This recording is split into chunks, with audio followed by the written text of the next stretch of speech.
அருட்பெருஞ்சோதி அருட்பெருஞ்சோதி தனிப்பெரும் கருணை அருட்பெருஞ்சோதி. எல்லா உயிர்களும் இன்புற்று வாழ்க, பல்லல் மலரடி வாழ்க வாழ்க, கொல்லா விரதம் குவளை எல்லாம் ஓங்குக, நல்லோர் நினைத்த நலம் பெறுக, நன்றி நினைத்த எல்லோரும் வாழ்க இசைந்து. உலக மக்களே, அறிவான நண்பர்களே, ஆண்மநேய ஒருமைப்பாடுடைய அன்பர்களே, அருட்பெருஞ்சோதி ஆண்டவருடைய திருவிளையாடலை நமது பிள்ளை பெருமான் அருளிய திருவருட்பாவிலிருந்தே பார்த்து கொண்டிருக்கிறோம். அருட்பெருஞ்சோதி ஆண்டவர் ஆதியம் அந்தமில்லா தோன்றிய இறைவன், சுயமாக தோன்றிய இறைவன், சமயங்களையும் மதங்களையும் மார்க்கங்களையும் சாராத இறைவன். இந்த பிரபஞ்சம் தோன்றிய காலத்திலிருந்தே 4 யுகங்களிலுமே தோன்றிய 4 யுகங்களிலுமே கிரேத யுகம், திரேத யுகம், துவார யுகம், கலியுகம், இந்த 4 யுகங்களிலுமே சமயங்களும் மார்க்கங்களும் அதன் பின் மதங்களும் உருவாகிவிட்டன. அதன் பிறகு ஜாதிகள் உருவாகிவிட்டது. காலப்போக்கிலே இவங்க எல்லாம் உருவாகிவிட்டது. இப்போ ஒவ்வொருடைய சமயத்துடைய தலைவருடைய கர்த்தாக்களை உருவகப்படுத்தி அதற்கேற்றபடி ஆலயங்களை அமைத்து வழிபாட்டு முறைகளை அமைத்து மக்களை வழிபட செய்துவிட்டார்கள். மக்கள் இன்றும் வழிபட்டு கொண்டிருக்கிறார்கள். இப்போ இதெல்லாம் முடிந்தவுடனே 4 யுகங்களும் முடிந்துவிட்டது. ஒவ்வொரு யுகத்திற்கும் ஆயுள் காலம் உண்டு. நான் ஏற்கனவே கூறியது போல வல்லப்பமான நமக்கு அருளிய விளக்கத்திலிருந்து கிரேத யுகத்திற்கு 17,28,000 வருடமும், திரேத யுகத்திற்கு 12,96,000 வருடங்களும், துவாபர யுகத்துக்கு 8,64,000 வருடங்களும், கலியுகத்திற்கு 5,000 வருடங்களும் என்று கணக்கிட்டு நமக்கு அருளியிருக்கிறார்கள். இப்போ இந்த 4 யுகங்களுமே முடிந்து விட்டது. அப்போது 4 யுகங்களும் அழிந்து விட்டபடியால் இந்த 4 யுகங்களிலுமே தோன்றிய சமயங்கள், மதங்கள், மார்க்கங்கள் அவரும் ஒரு முடிவு நிலைக்கு வந்துவிட்டது, முடிந்துவிட்டது. அதன் பிறகு எந்த மார்க்கமும் எந்த சமயமும் உருவாகவில்லை. நீங்கள் நல்லா கவனிச்சுக்கிட்டே வரணும். ஏற்கனவே உருவான சமயங்கள் சைவ சமயம், வைஷ்ணவம், கௌவாரம், சௌரம், காணாபத்தியம், சாதகம், இப்படி பல சமயங்கள் உண்டு. ஒவ்வொரு சமயத்துக்கும் தலைவன் உண்டு. சைவ சமயத்தின் தலைவன் சிவபெருமான், வைஷ்ணவ சமயத்தின் தலைவன் திருமால், கௌவார சமயத்தின் தலைவன் முருகன், காணாபத்தியத்தினுடைய தலைவன் விநாயகன், சௌரம் சமயத்தின் தலைவன் சூரியன், சாதகம் சமயத்தினுடைய தலைவி அம்மை. இப்படி ஒவ்வொருவருக்கும் ஒரு விளக்கங்கள் உண்டு. அதே போல ஏற்கனவே இருந்த 4 யுகங்களிலும் மார்க்கங்கள் இருந்தன. கிரேத யுகத்திலே கலங்க மார்க்கம், திரேத யுகத்திலே திராவக மார்க்கம், துவாபர யுகத்திலே நவநீத மார்க்கம், கலியுகத்திலே பஸ்ம மார்க்கம். இந்த மார்க்கங்கள்லாம் முடிவடைந்து விட்டது. கலியுகத்தினுடைய கடைசி கட்டத்தில் உருவான மார்க்கங்கள் உண்டு.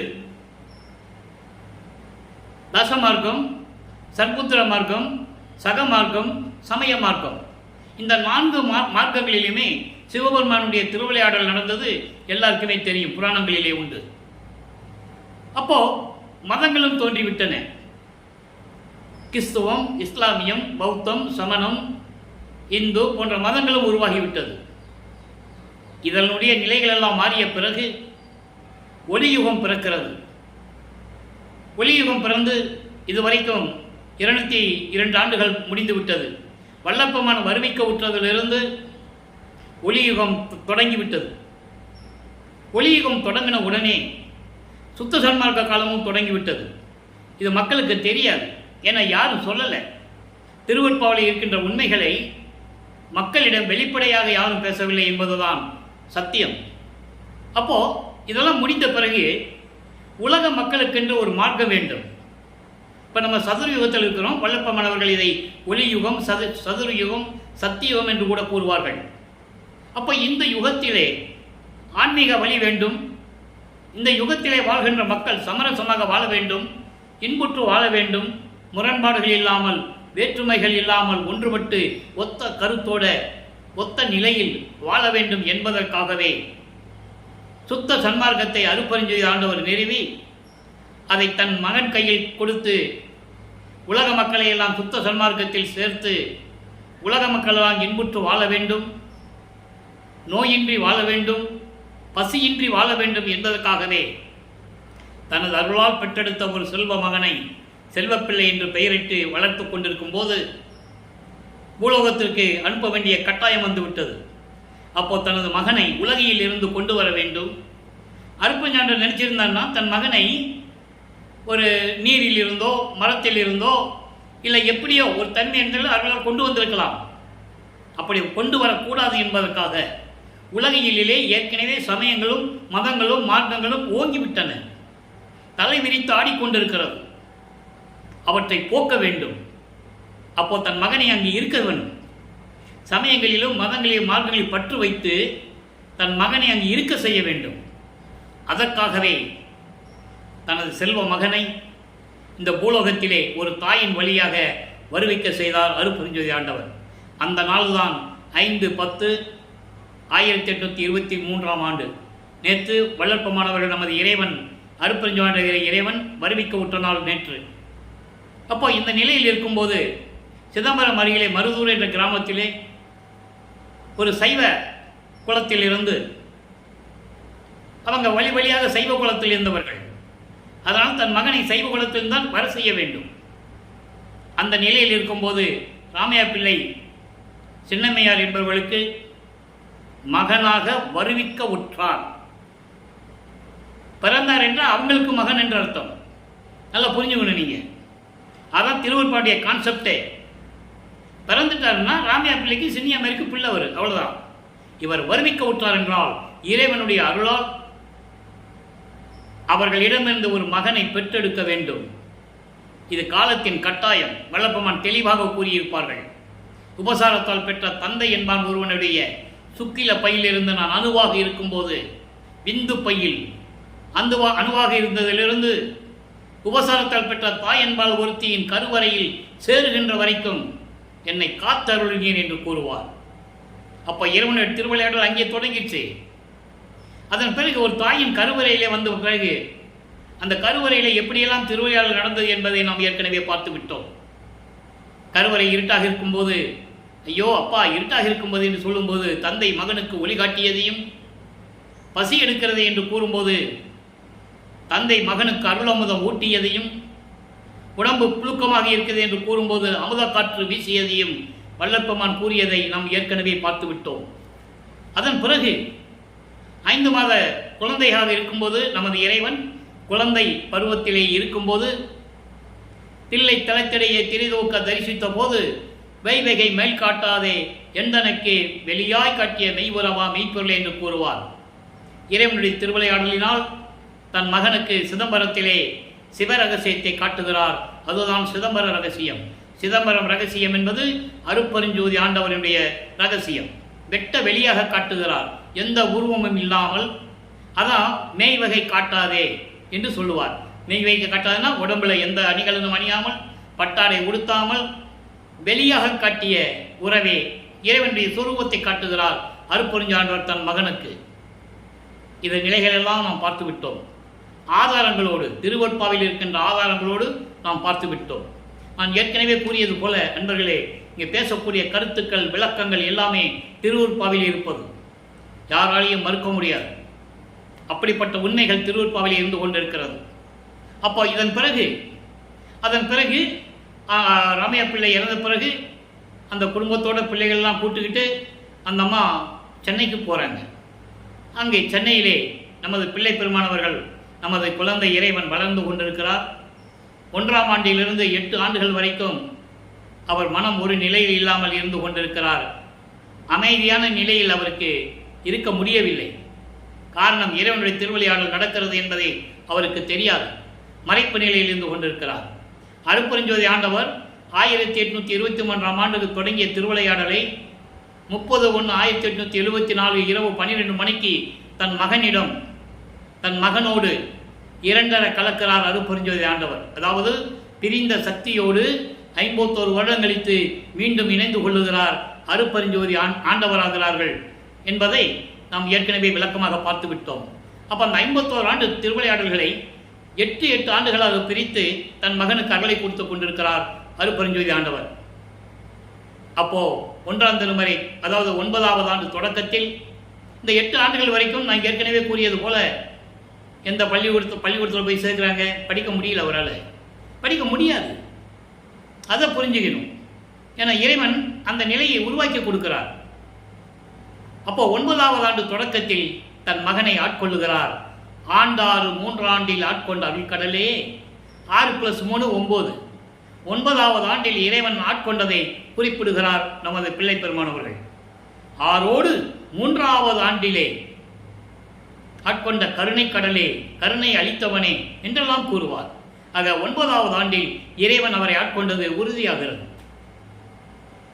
அப்போ 9வது ஆண்டில் ஆட்கொண்ட பிறகு, மகனே, நீ என்னால் வறுமைக்க உற்றவன், உனக்கு அருளை எல்லாம் முன்பருவம் பின்பருவம் காட்டி அருள் செய்வேன் என்று கூறுகிறார். பாடலிலே உண்டு. முன்பருவம் பின்பருவம் என்பது அந்தந்த காலகட்டங்களில் அருள் செய்வார் என்று கூறி மறைந்து விடுகிறார். இவருக்கு மறைப்பு நிலை ஏற்படுகிறது. ஞானத்தை பெற்றுக் கொள்கிறார். அப்போ 1ஆம் திருமுறை உருவாகிறது. 1ஆம் திருமுறையிலே திருவருள் முறையீடை முதலில் நம்ம பார்த்துருக்கோம். 232 பாடல்களிலே எப்படி சிவபெருமானை பற்றி பாடுவார், எப்படி சிவபெருமானிடம் முறையீடு செய்வார் என்பதையெல்லாம் நாம் பார்த்து விட்டோம். அதன் பிறகு சிவபெருமானை பற்றி பாடி எந்த பிரயோஜனம் இல்லை. நல்லா கவனிக்கணும். இப்போ வல்லப்பமானவர்கள் சமயங்களையும் மதங்களையும் மார்க்கங்களையும் சார்ந்து கொண்டிருக்கிறார். சிவபெருமானை நமச்சிவாயா, சிவாய நம, ஓம் சிவாயா, சிவசிவாய் என்று சொல்லி வணங்கி கொண்டிருக்கிறார். உண்மை. ஏனென்றால் அது காலத்தின் கட்டாயம். அவர் இருந்துதான் ஆகணும். மகனை பக்குவப்படுத்துகிறார் அருட்பெருஞ்சோதி ஆண்டவர். அந்த சூட்சமத்தை நீங்க புரிஞ்சுக்கணும். அப்போ அங்க இருக்கும்போது சிவனை பற்றி பாடியாச்சு. எந்த விதமான பதில் இல்லை. உடனே வடிவுடைமனை பற்றி பாடுகிறார். வடிவுடையம்மன். அது வடிவுடை மாணிக்கமாலை அங்கே உருவாகிறது. மொத்தம் 100 பாடல்கள். அது ஒவ்வொரு பாடலுடைய விளக்கத்தை நாம் பார்த்து கொண்டிருக்கிறோம். அதற்கு ஏற்றபடி 2ஆம் திருமுறை வரும்போது அதுக்கேற்றபடி என்ன பாடல் இருக்கிறது, 3ஆம் திருமுறையிலும் 4ஆம் திருமுறையிலும் எந்த நிகழ்வுகள் நடந்தது, இதெல்லாம் ஒவ்வொரு 8ல் நடக்குது. 5ஆவற்றில் இருக்கும்போது என்ன நடந்தது இது வரைக்கும் நம்ம பார்த்துருக்கோம். இப்போ நான் 6வது 8 தான் பார்த்துக்கிட்டு இருக்கோம்.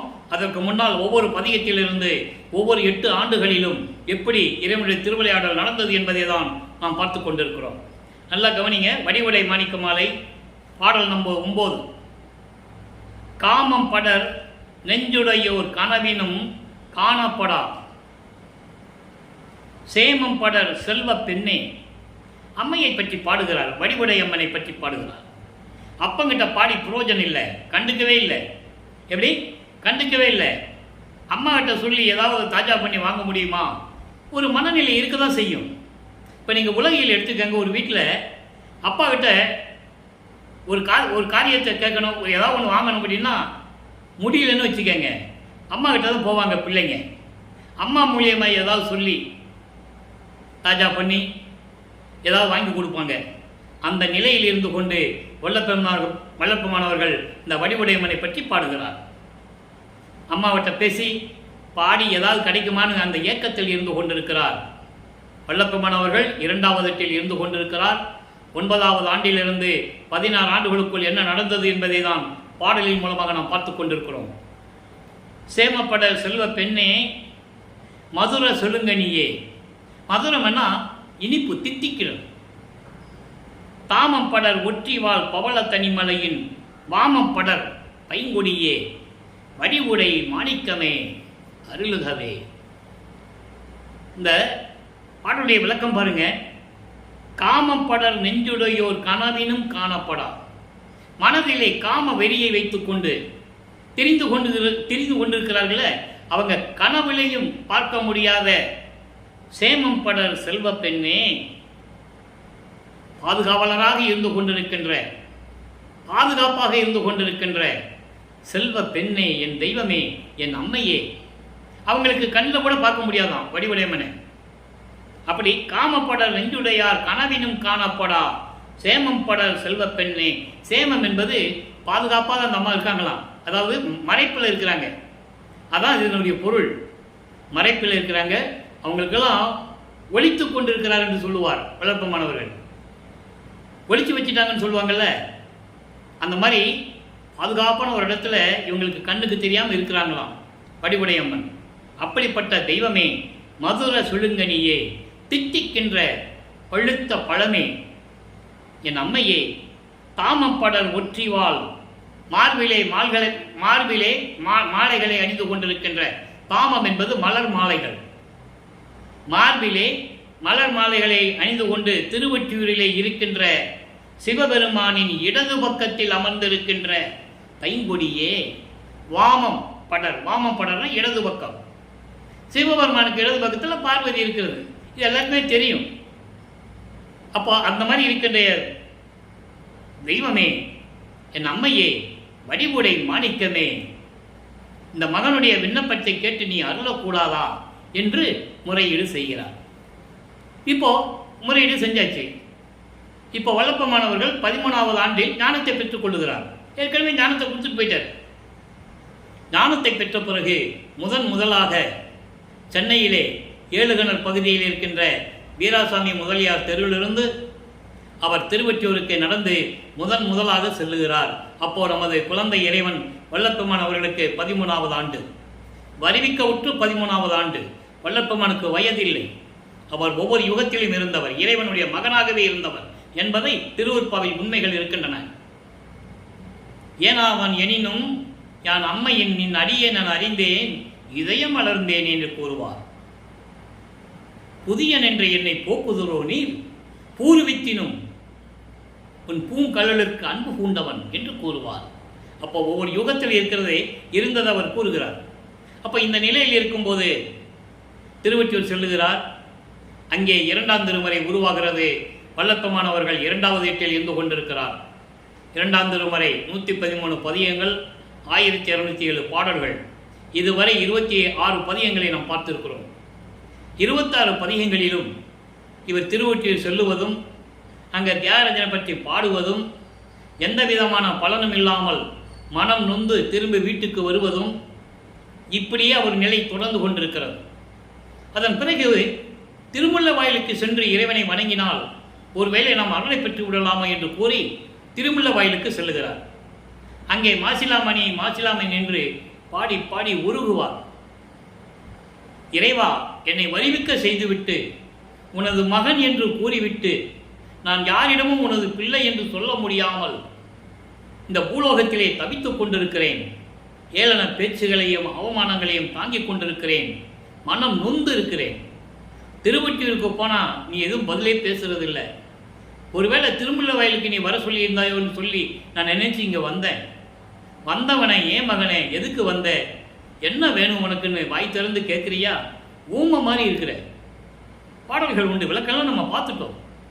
ஊமை மாதிரி இருக்கிறையே, உன் மகனை இப்படியெல்லாம் செய்ய வைக்கிறது ஒரு தந்தைக்கு அழகா? இதெல்லாம் சரியா என்றெல்லாம் கேட்பார். பிரயோஜனம் இல்லை. அதன் பிறகு திருவள்ளித்தாயின்னு ஒரு இடம் இருக்குது சென்னையில் இருந்து, அங்கே போய் உருகி பாடுவார். அந்த விளக்கங்கள் எல்லாம் நம்ம பார்த்துட்டோம். அற்புதமாக இருக்கும். கந்த துணி கட்டிகிட்டு இருக்கையே, யாரை ஏமாத்து நீங்கள் உட்காந்துட்டு இருக்க, நின்றுக்கிட்டு இருக்க, எனக்கு ஒரு கந்த துணியை கொடுத்துரு, நம்ம 2 பேரும் இங்கே இப்போம். அப்பனும் பிள்ளையும் கந்த துணி கட்டிட்டு இருக்கான்னு வரவன் போகிறவங்க பேசிட்டு போட்டோம். எத்த பிள்ளைய தெருவில் விட்டுட்டான், உடுக்கிறதுக்கு துணி இல்லாமல் கந்த துணியை கட்டிட்டு இருக்கிறானுங்க அப்படின்னு பேசிட்டு போவாங்க. எனக்கு ஒன்றும் இல்லை, இந்த பழி சொல்லும் இடி சொல்லும் உன்னை வந்து சேர்ந்துடக்கூடாதுன்னு தான் சொல்கிறேன், சீக்கிரம் வந்து எனக்கு அருளை கொடுன்னு கேட்பார். அந்த நிலைகளெல்லாம் முடித்து விட்டோம் நம்ம. இப்போ எழுத்தறியும் பெருமான் மாலை 2ஆம் திருமுறை பதிகம் 20 எழுத்தறியும் பெருமான் மாலை. அங்கே வடிவுடை மாணிக்க மாலையை பார்த்தோம்ல, அங்கேயும் பிரயோஜனம் இல்லை. ஒவ்வொரு பாடலேருந்து நம்ம பார்த்துக்கிட்டு இருக்கோம். அதுக்கப்புறம் எழுத்தறியும் பெருமான் மாலையில் மறுபடியும் திருவொற்றியூரிலே இருந்து கொண்டு 2ஆம் திருமுறையிலே எப்படியெல்லாம் வேண்டுகிறார் என்பதை பார்த்து கொண்டிருக்கிறோம். பாடல் நம்பர் 9 வடிவுடை மாணிக்க மாலையுடைய 9வது பாடலுக்கு அதனுடைய தொடர்ச்சி 2ஆம் திருமுறையிலே எழுத்தறியும் பெருமான் மாலையிலே சிவபெருமானை பற்றி, தியாகராஜ பெருமானை பற்றி பாடும்போது எப்படி வேண்டுகிறார் என்பதை பார்க்கிறோம். புன் செய்கை மாறாது புலைய மட மங்கையர்தம் வன் செய்கையால் மயங்குகின்ற வஞ்சகனே. நல்லா கவனிக்க நண்பர்களே, உலகியலில் ஒரு ஆண்மகன் 16 வயதை எட்டிவிட்டால் அவனுக்கு காமம் உண்டாவது இயற்கை. இது யாரும் தப்பு சொல்ல முடியாது. ஒரு 16 வயது பையன் ஒரு அழகான பெண்ணை பார்க்கும்போது கற்பனையில் மிதந்து கொண்டிருப்பான். காமம் உண்டாவது இயற்கை. அப்படி இவர் கூறுகிறார், உன்னால இந்த உலகில் வருவிக்க உற்ற பிறகு நான் எப்படியெல்லாம் இருந்து கொண்டிருக்கிறேன். ஆண்டுகள் ஓடிக்கொண்டிருக்கிறது. புன் செய்கை மாறாது புலைய மட மங்கையத்தம் வன் செய்கையாலே மயங்குகின்ற வஞ்சகனே. உன்னால வருவிக்க உற்று 16 ஆண்டுகள் ஆகிவிட்டது. அப்போ புன்னகை மாறாத காமம் கொண்ட பெண்களின் காம வலையில் சிக்கி, காமம் கொண்ட பெண்கள் ஏன் சொல்றாருன்னா, அவங்களால தான் காமம் உருவாகும். நல்லா புரிஞ்சுக்கணும் நீங்க. பெண்களால் ஆண்களால் காமம் உருவாகாது, பெண்களால் தான் காமம் உருவாகும். அப்போ அப்படிப்பட்ட பெண்களின் என்னை பார்த்து புன்னகை செய்கிறார்கள். அவர்களை பார்த்த உடனே எனக்கு காமம் உண்டாகிறது. அப்படிப்பட்ட பெண்களின் காம வழியில் சிக்கி துன்பப்படுகின்ற மயங்குகின்ற இந்த வஞ்சகனை, உனது மகனை கொன்செய்கை மாறாத கூற்றன் வருவானேன். அதாவது கொலை செய்யும் எண்ணமுடைய கொடியவன் யமன் வந்துவிட்டால், இப்படி துன்பப்பட்டு இருக்கேன். இது ஒரு பக்கம்.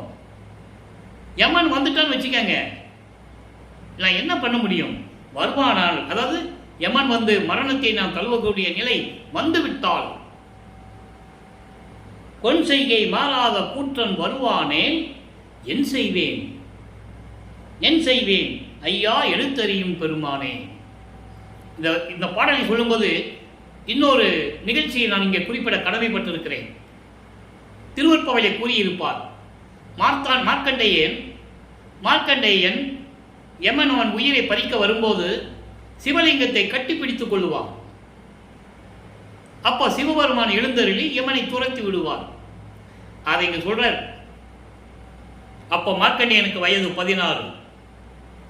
அந்த நிலையில் இருக்கின்ற என்னை மட்டும் ஒரு காம வழியில் சிக்க வைத்து துன்பப்பட்டு மயங்கிக் கொண்டிருக்கிறேன். இப்போ யமன் வந்து விட்டால் நான் என்ன செய்வேன்? நீ சொல்லு ஐயா எழுத்தறியும் பெருமானே, எல்லாவற்றையும் அறிந்த பெருமானே. எழுத்தறியும் பெருமானே என்பது உலகில் சொல்லுவாங்கல்ல, எவன் தலையெழுத்து யாரால் அறிய முடியும்? அவனுக்கு தான் தெரியும்னு சொல்லுவாங்க. அப்படிதான் சொல்லுவாங்க. உன் தலையெழுத்து, நம்ம தலையெழுத்து யாருக்கா தெரியும்? நம்ம தலையெழுத்து அறிந்தவன் அவன் என்று சொல்லுவார்கள். அதை தான் குறிப்பிடுகிறார். எல்லாவற்றையும் அறிந்த இறைவனே, ஐயா என்னை விரைவில் வந்து காப்பாற்றி எனக்கு அருள்வாயாக என்று கூறுகிறார். இப்போ 2:8 முடிந்து விட்டது. வல்லப்பெருமானுக்கு 16 ஆண்டுகள் பூர்த்தி அடைந்து விட்டது. இந்த 16 ஆண்டுகள் வரைக்கும் இந்த பூலோகத்திலே அந்த வருவிக்க ஊற்றை ஏற்பட்டதனால் சொந்தங்கள் இருக்கிறது அல்லவா? இது உலகியல் இயற்கை. ஒரு வீட்டில் ஒரு பையனை ஸ்கூலில் சேர்த்தா படிக்க முடியாதுன்ட்டு வரான். தெருவா கோயிலே சுற்றிக்கிட்டு இருக்கான்.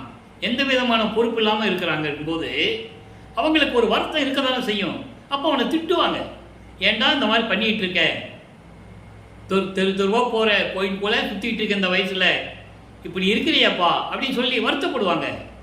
அப்போது இவரால் சொல்ல முடியாது, நான் இறைவன் மகன், நீங்கள் கவலைப்படாதீர்கள் என்று சொல்ல முடியாது, சொல்லவும் கூடாது. அப்போ அங்கே வருகின்ற ஏளன பேச்சுகள், திட்டுகள், அவமானங்கள் எல்லாத்தையும் தாங்கிக் கொண்டிருக்கிறார் நமது பிள்ளை பெருமானவர்கள். இப்படியெல்லாம் இறைவனுடைய திருவிளையாடல் நடந்து கொண்டிருக்கிறதே. வல்லப்பெருமான் சாதாரணமாக பிறந்து வரவில்லை என்பதை இங்கு நான் பதிவு செய்ய கடமைப்பட்டிருக்கிறேன்.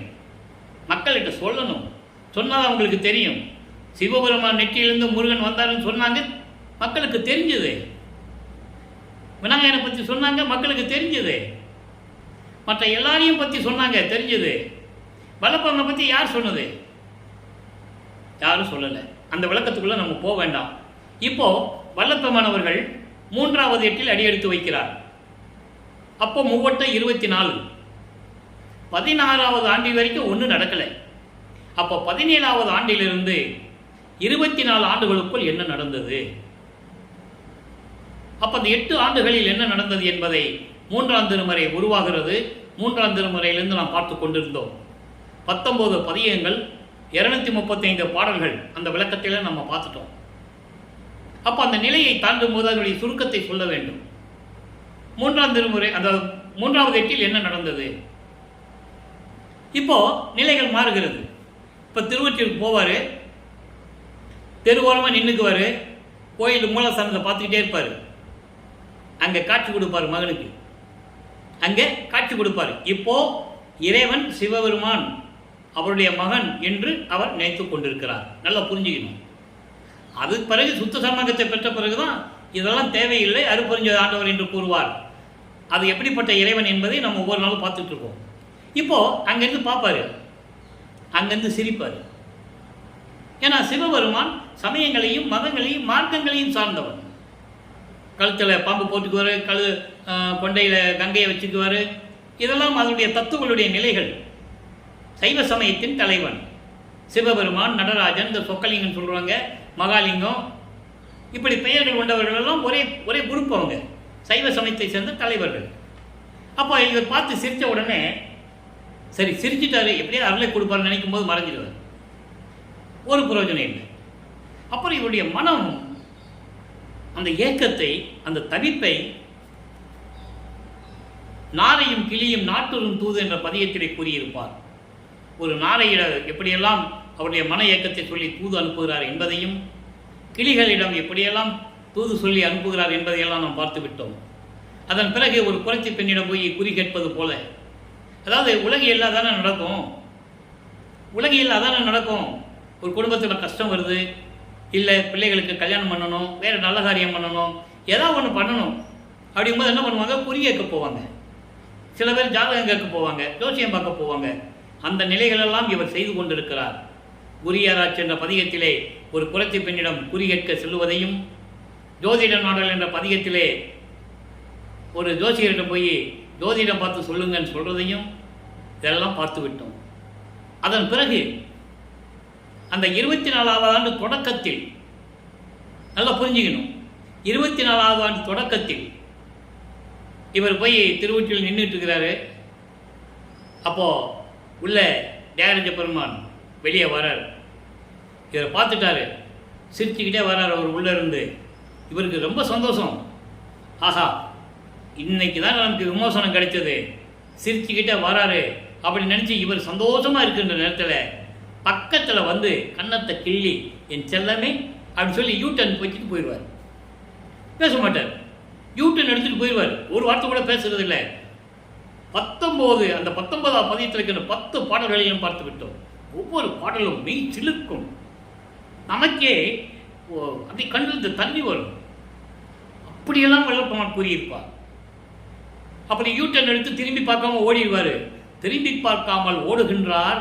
நான் ஒடியாது ஓடினாலும் அவர் ஓட்டத்தை பிடிக்க ஒண்ணாதே அப்படின்னு கூறுவார். அப்போ இவர் ஓடும்போது இவர் பின்னாலே ஓடுவார்.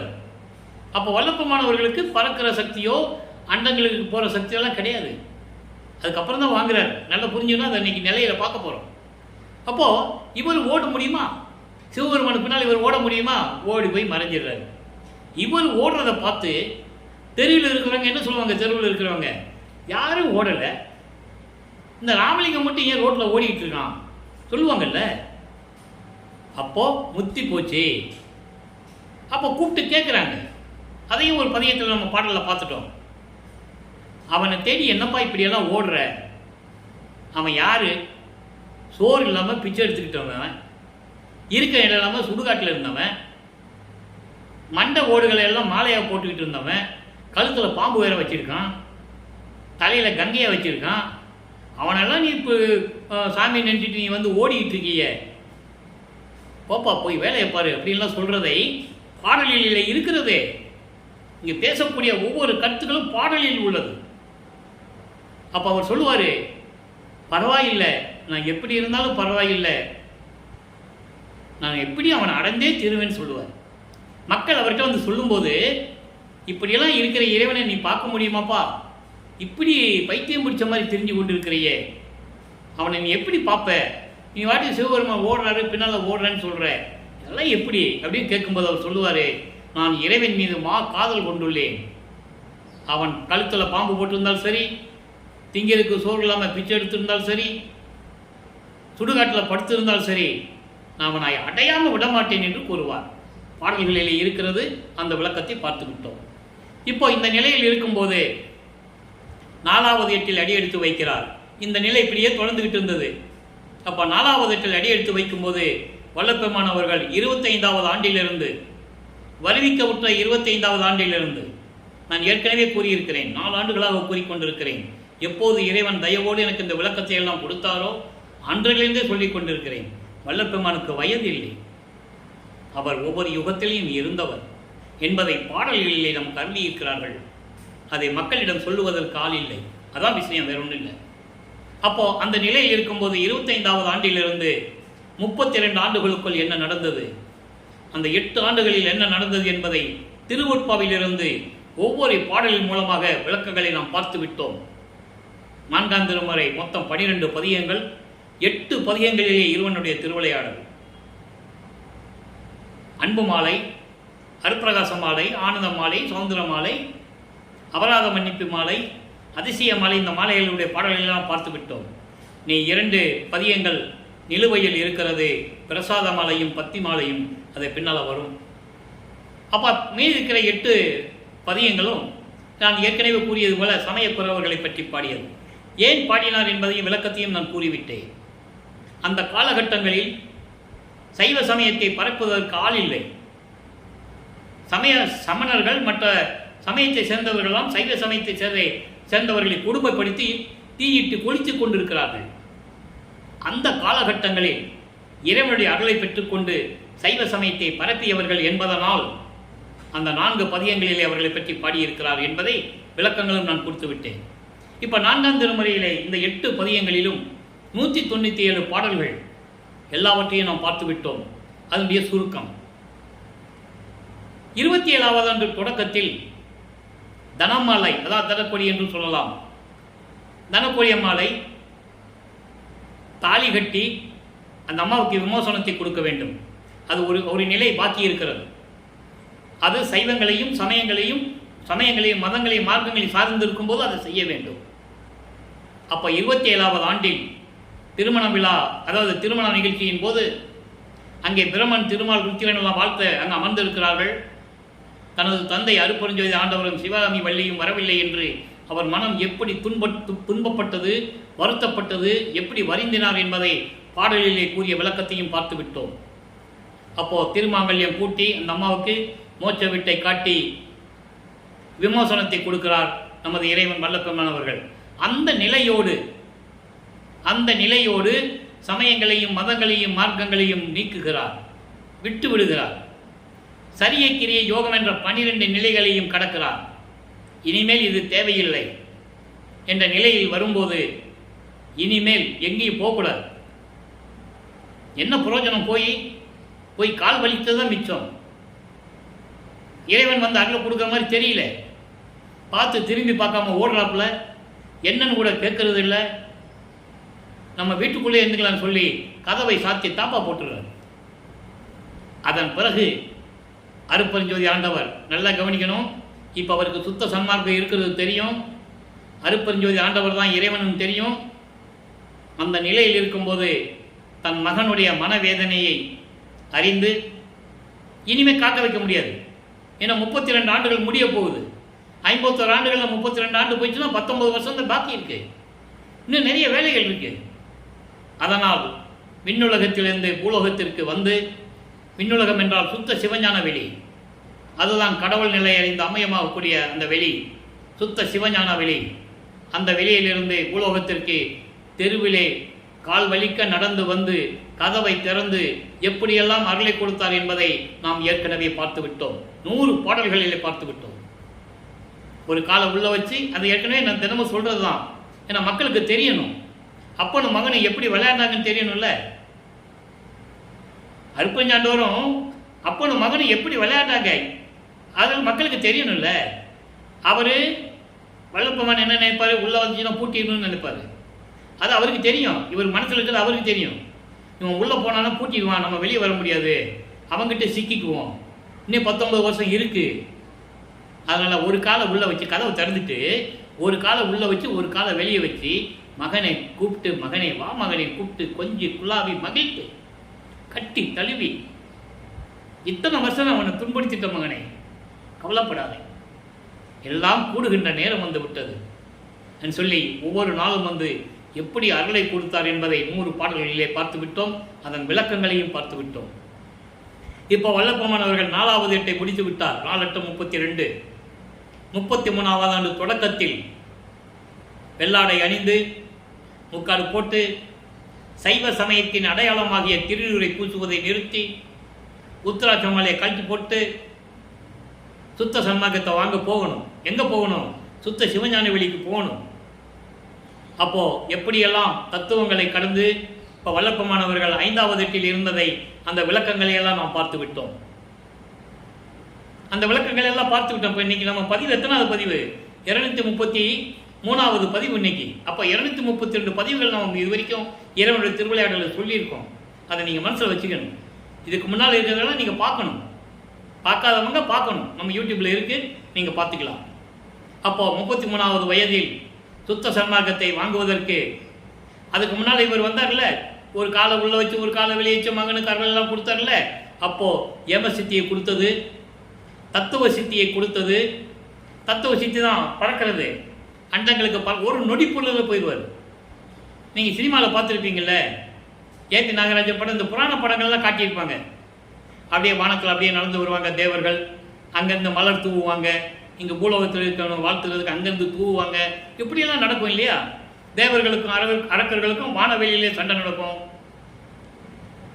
இதெல்லாம் நீங்கள் சினிமாவில் பார்த்துருப்பீங்க.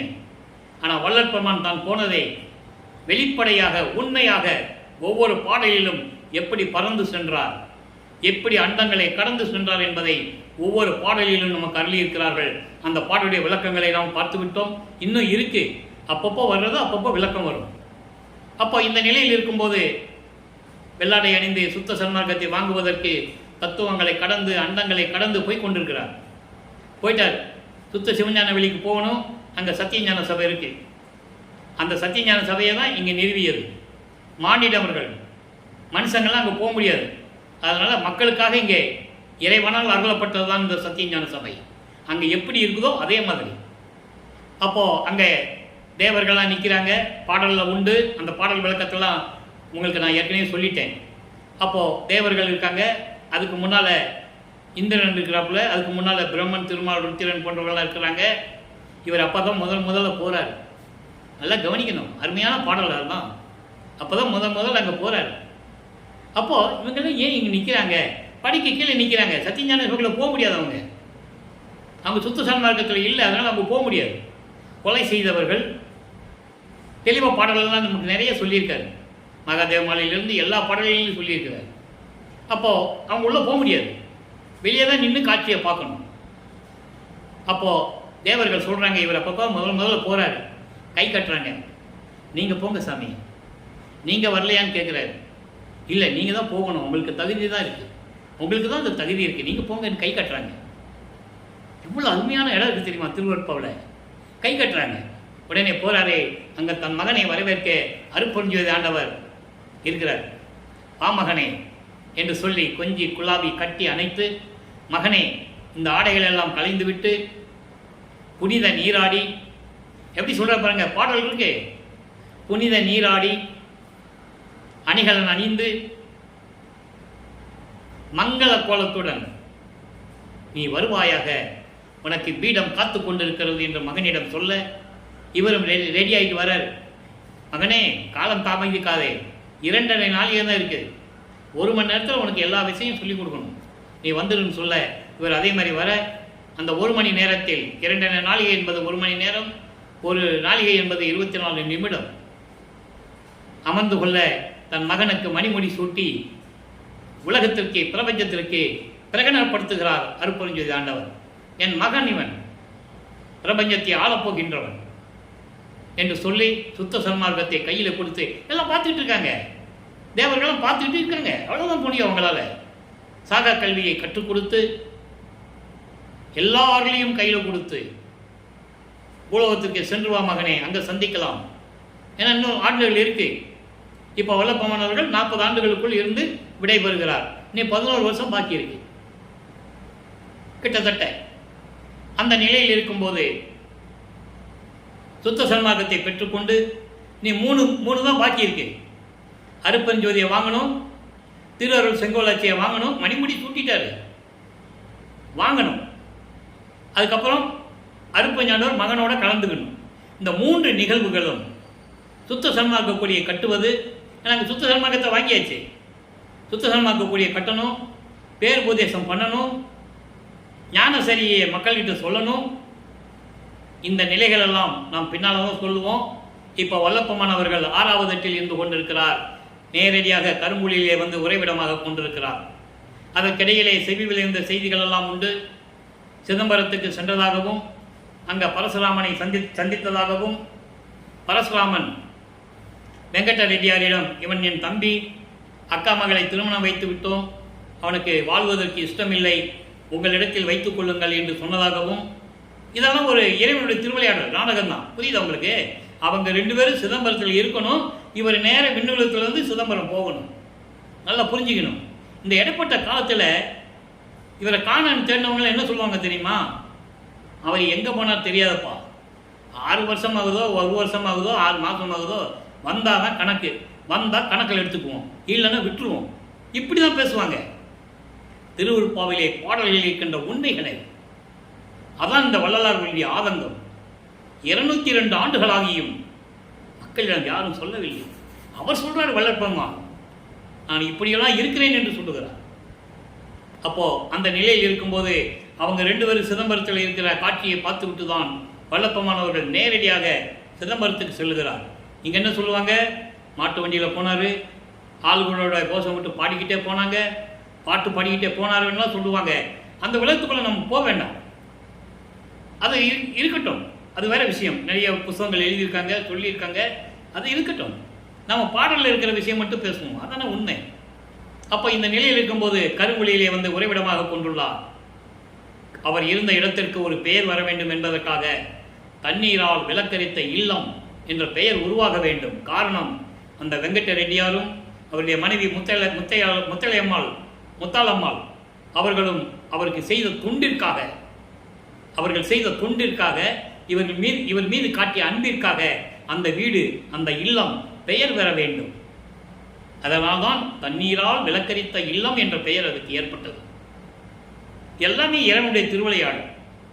அந்த அம்மா தண்ணி வைக்கும்போதே தெரியும் அதில் செம்பில் தண்ணி தான் இருக்குன்னு இவருக்கு. ஆனால் இவர் சொல்லக்கூடாது. அந்த அம்மா கேட்கும்போதும், அப்படி அம்மா நீங்கள் என்ன தான் வச்சிருக்கீங்கன்னு சொல்லி ஊற்றுனேன், அதை தண்ணி இருந்ததான்னு கூட நான் பார்க்கல, இறைவனர்களால் விளக்கு எறிந்தது, அவ்வளோதான், முடிஞ்சிச்சு. சரியா? அப்போ அதன் பிறகு இனிமேல் தர்மசாலை உருவாக வேண்டும். தர்மசாலை உருவானால்தான் ஜீவகாருண்ய ஒழுக்கம் உருவாக வேண்டும். ஜீவகாருண்ய ஒழுக்கத்தை பற்றி உலக மக்களுக்கு சொல்ல வேண்டும். அப்போ தந்தையும் மகனும் உரையாடுகிறார்கள், என்ன செய்வது? உடனே பார்வதிபுர மக்களிடமிருந்து வல்லற்பெருமானவர்கள் பேசுகிறார்கள்.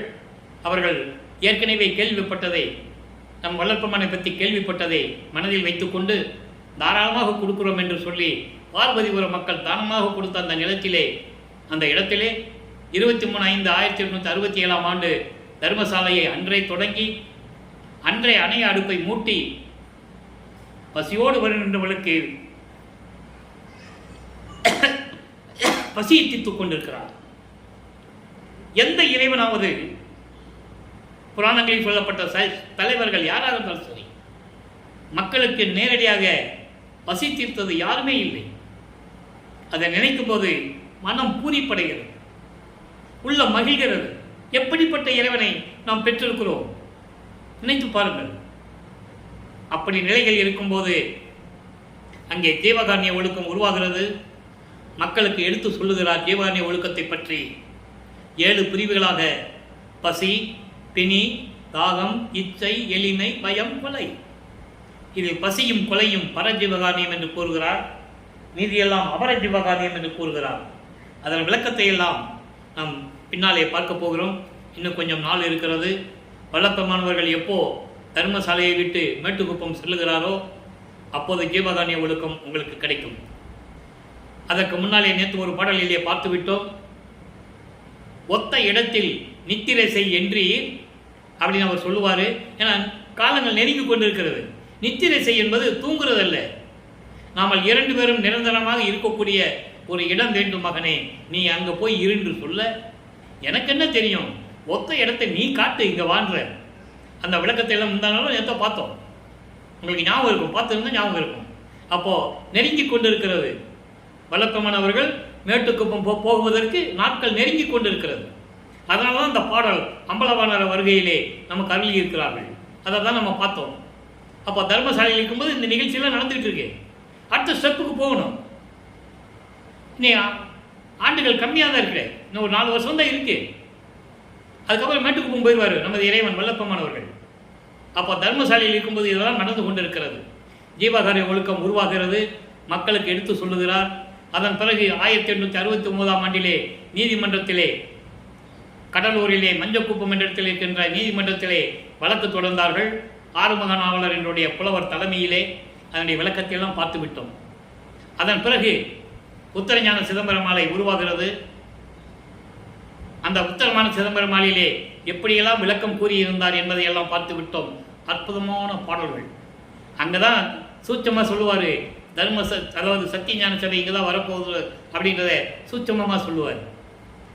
அப்போ அந்த நிலைகளை நாம் பார்த்த பிறகு இப்போது வல்லப்பெருமான் அவர்கள் இங்கே இருக்கும்போதே நடராஜபதி மாலையையும் சர்க்குரிமானி மாலையையும் அனுபவ மாலையையும் தனித்திரளங்கள் மெய்யருள் வியப்பு என்ற பதியத்தில் இருக்கிற பாடலை எல்லாம் நமக்கு அருளியிருக்கிறார்கள்.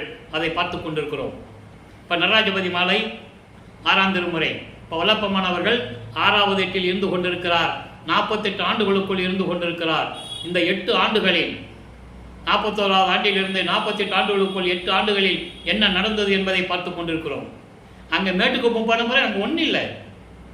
கொடியை கட்டணும், பேருபதேசம் பண்ணணும், ஞானசரியை மக்கள்கிட்ட சொல்லணும், தந்தை வந்து மகனோட 2 கலந்துக்கணும். இதான் அங்கே நடந்தது. நல்லா புரிஞ்சுக்கணும் நீங்கள். அப்போ இந்த நிலையில் இருக்கும் நடராஜபதி மாலையிலே எப்படியெல்லாம் கூறுகிறார் என்பதை நாம் பார்க்க போகிறோம். பாடலை கவனிங்க. பாடலை இறைவனை பற்றி சொல்லுவார். எப்படிப்பட்ட இறைவன், ஏன் இதை ஒவ்வொரு பாடலாக பார்த்துக்கிட்டு இருக்கோன்னா, அவர் சமயங்களையும் மதங்களையும் மார்க்கங்களையும் சார்ந்து இருந்த போது சிவபெருமான் தான் இறைவன் என்று நினைத்திருக்கும் போது இறைவனை எப்படி சொல்லுவார்?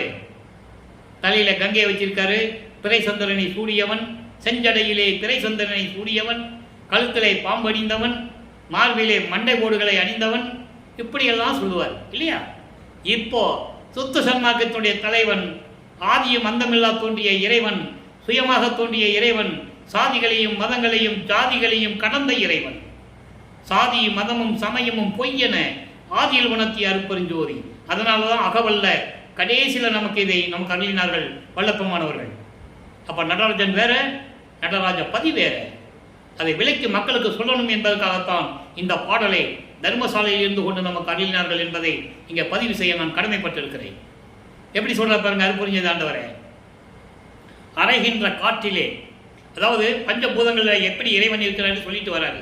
முதல்ல நிலத்தை பார்த்தோம், நிலம் நீர் நெருப்பு 3ஐயும் பார்த்துட்டோம். நீ காற்றும் ஆகாயம் பேலன்ஸ் இருக்கு. இன்னைக்கு காற்றை பார்க்க போறோம்.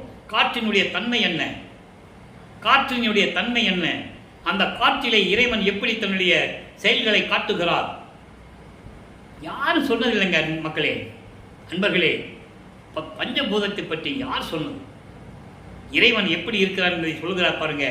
அறைகின்ற காற்றிலே, அதாவது வீசுகின்ற காற்றிலே. அறைகின்ற காற்று என்பது வீசுகின்ற காற்று. வீசுகின்ற காற்றிலே, காற்று உப்பிலே, காற்றில் உப்புத்தன்மை உண்டு. காற்றடித்தா, அதாவது உடம்பு வேர்க்கும், காற்றடித்தா அந்த வேர்வை நிற்கும். அப்போ அதில் உப்புத்தன்மை உண்டு, அந்த வேர்வை உப்புத்தன்மை உண்டு. அப்போ காற்றிலே, காற்று உப்பிலே, காற்றின் ஆறு நடு அந்தத்திலே ஆன பல கோடி சக்திகளின் உருவாகி ஆடும் அதன் ஆட்டத்திலே. காற்று பல வகையாக வீசும். மென்மையான தென்றல் காற்று இல்லையா? தென்றல் காற்று வீசும், பலமா காற்று வீசும், மிதக்காற்று வீசும், அப்புறம் சூறாவளி. இப்படி பல தன்மை இருக்கிறது. அதனுடைய சக்திகளினுடைய ஆட்டத்திலே, அதான் சொல்றாரே, உருவாகி ஆடும் அதன் ஆட்டத்திலே. வீசுகின்ற காற்றின் வகையை கூறுகிறார்.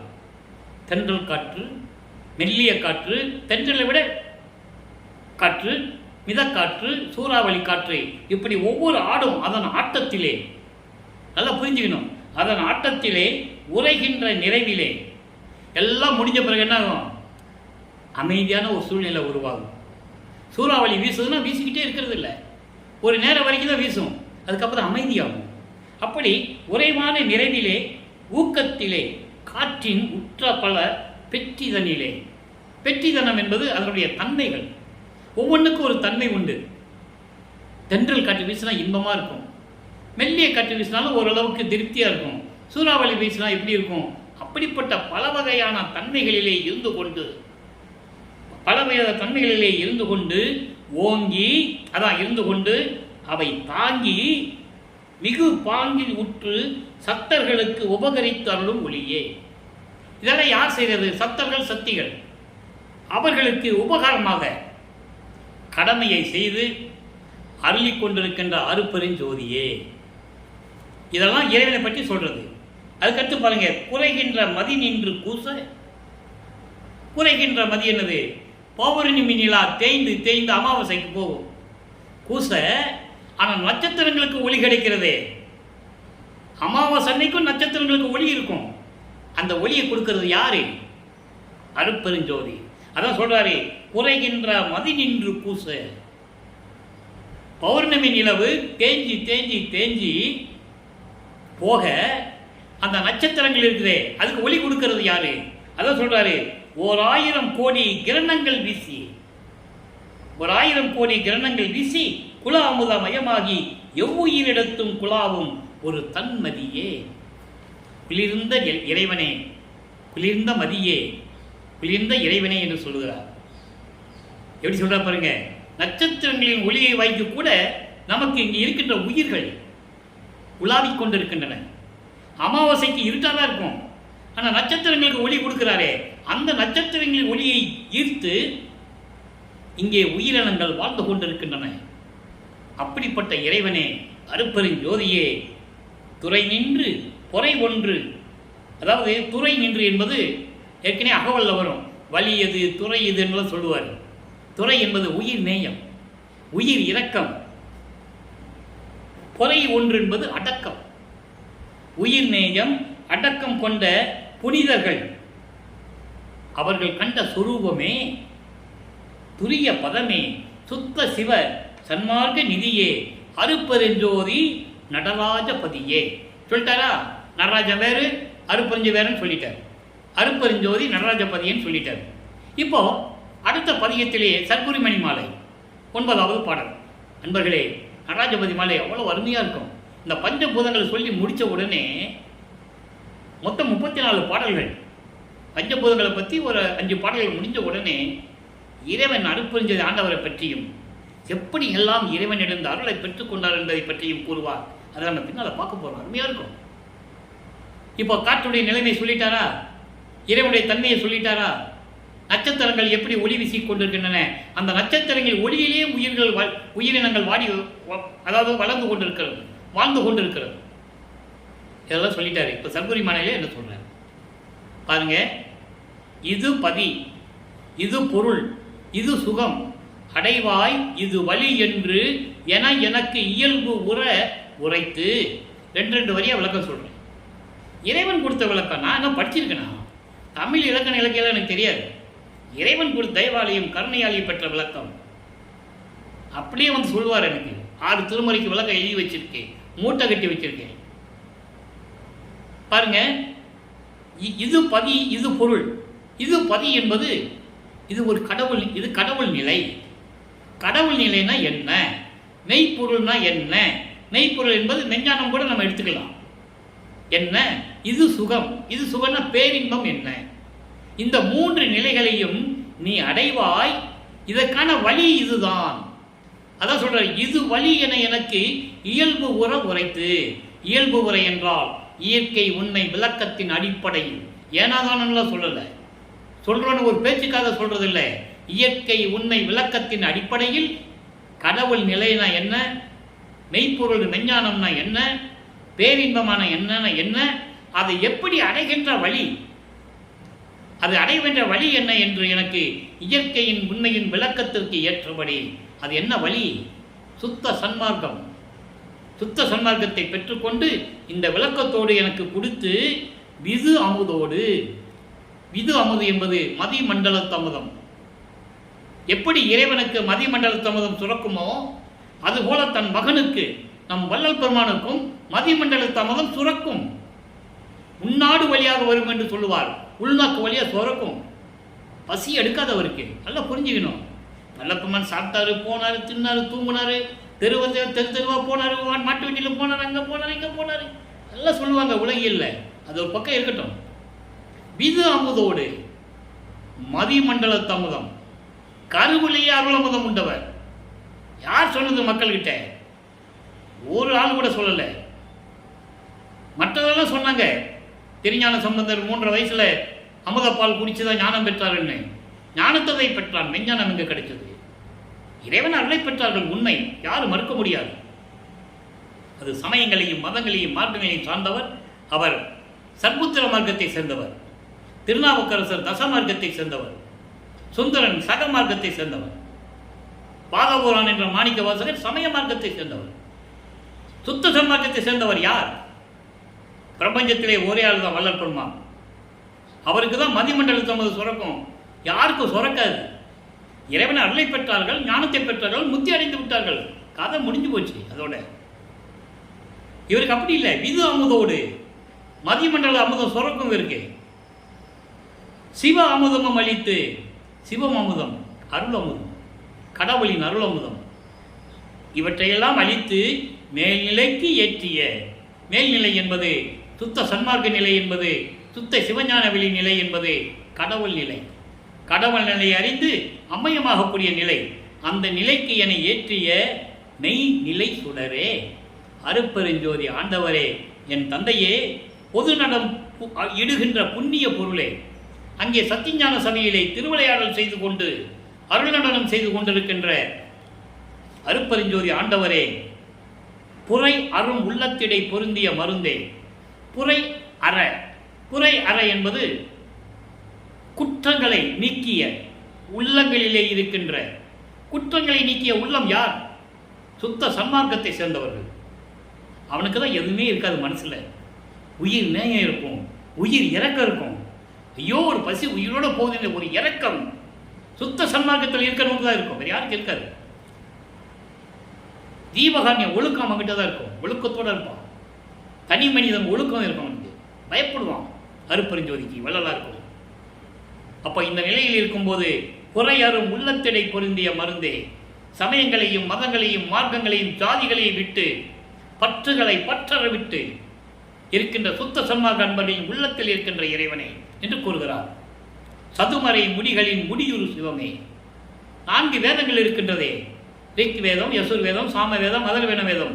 அந்த வேதங்களின் விளக்கங்களுக்கு மேல் முடிவுக்கு முடிவாக இருக்கின்ற இறைவனே, அருப்பெருஞ்சோதியே, தனி நடராஜன். போட்டாரா தனி நடராஜன்? ஏன்னா இவங்கெல்லாம் சொல்லிக்கிட்டு இருப்பாங்க காலங்காலமா. அப்படின்னு தான் ஒரு பாடலில் சொன்னது. நடராஜன் வேற, இவர் வேறன்னு சொல்லி தான் தனி நடராஜ சத்குரு மணியே. இப்போ தனித்திராளங்களில் ஒரு பாடல் பாருங்க. நேரம் கடந்து கொண்டிருக்கிறது. சிறு செயலை செய்யும் உலக சிறி நடையோர், தீய செயல்களை செய்ய கொண்டிருக்கின்ற உலகத்திலே இருக்கின்ற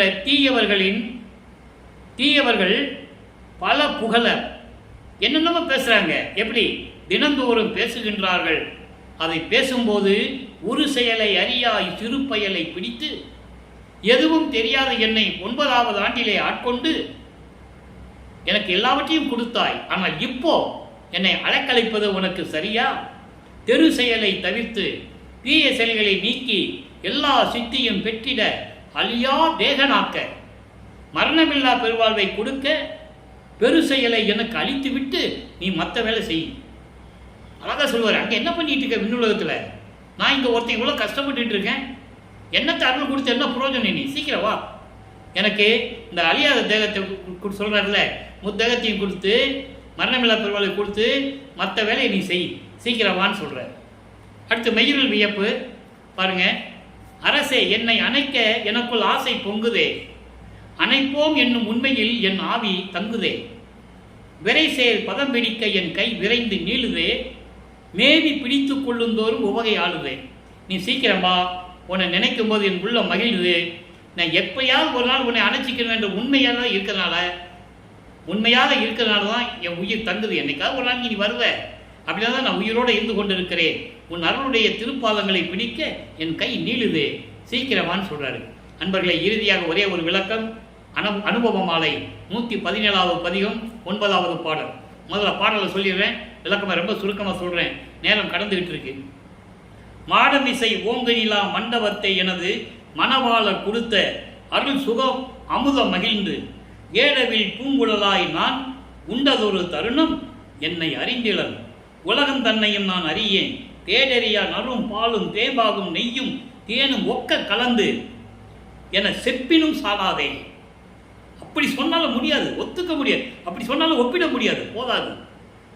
ஈடறியா சுவை புகழ என்னாலே முடியாதே என்னடியோ அமுதம் பொன்னடிதான் நிகரே. என்ன சொல்றாரே? மாடமிசை ஓங்கு நிலா மண்டபம். அருளம்மா எங்க போய் சாப்பிட்டாரா? சுத்த சிவஞான வெளி. அதான் மாடமிசை ஓங்கு நிலா மண்டபம். அங்கே என் கணவன் சொல்றாரு, தன்னை தலைவியாகவும் இறைவனை தலைவனாக சொன்னதுனால சொல்றாரு. இவர் உலக மக்களுக்கு என்ன சொல்றாரு? உலக மக்களே, நான் சுத்த சிவஞான வெளியிலே என் தந்தையின் அருளமுதம் உண்டவன் நான். அப்ப அந்த அருளமுதம் உண்ட போது அந்த சுகம் எப்படி இருந்தது தெரியுமா? அந்த உண்ட நேரத்தில் என்னையே நான் மறந்து விட்டேன், எல்லா உலகங்களையும் மறந்து விட்டேன். அவ்வளவு பேரின்பமாக இருந்தது. அது எப்படி இருந்ததுன்னா, பால், தேம்பாகு, நெய், தேனு எல்லாம் சேர்ந்து கலந்தா கூட எப்படி இனிக்குமோ அதை விட மேலானது.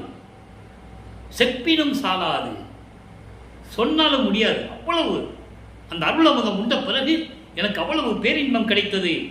ஈடறியா சுவை, அதுக்கு ஈடு இணை எதுவுமே இல்லை என்று சொல்லுவதற்கு என்னால் முடியாது என் தோழி.